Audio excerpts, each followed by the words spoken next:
امیده یوسفی سخنگوی کمیته ولایت‌های فوق‌العاده تاجیکستان روز 25 ایول سال 2023 بعضی پلیوس خبر داد که نجات بخشان این کمیته دو کوهنورد سالخورده از بریتانیا را در کوههای نوع شغنون پیدا کرده، همچنین 5 کوهنورد از روسیه را که در کوههای پایمزار نوع ونج به سبب بیمار شدن یکی از آنها محتاج کمک شده بودند نجات دادند. دو شهروند بریتانیا کبیر مایکل آلان فولر 67 ساله و سیمون اندریو یاتس 60 ساله با مقصد فتح قلعه پتخور در حدود جماعت ون قلعه نوع شغنون ولایت مختار کوهستان بدخشان قرار داشتند روز 20 ایول از کوه افتادند و با تلفن ماوراوی به کمیته ولایت‌های فوق‌العاده تاجیکستان با درخواست کمک بانک استراب یا سیگنال سوس فرستادند. برای نجات آنها در نجات بخش از ریاست ولایت‌های فوق‌العاده ولایت مختار کوهستان بدخشان با اسباب به جای حادثه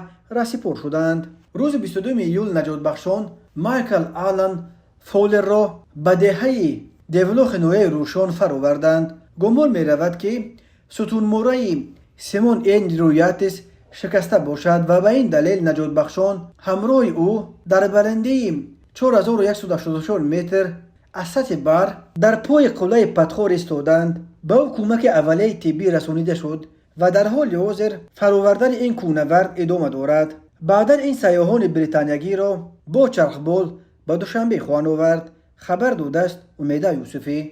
سخنگوی کمیته ولایت‌های فوق‌العاده تاجیکستان همچنین خبر داد که روز 22 ایول یک گروه عبارت از 5 کوهنورد از روسیه برای فتح قلعه به موضع پایمزار نوع ونج ولایت مختار کوهستان بدخشان آمدند، ولی آنها نیز مجبور شدند که برای کمک مراجعت کنند. هنگام فتح قلعه یکی از کوهنوردان گرمن یارتسف از احتمال اوج گرفتن بیماری پنیومونیا شکایت کرده است. در پی این رهبر گروه یانا اولیانچوا برای کمک به کمیته ولایت‌های فوق‌العاده مراجعت کرد.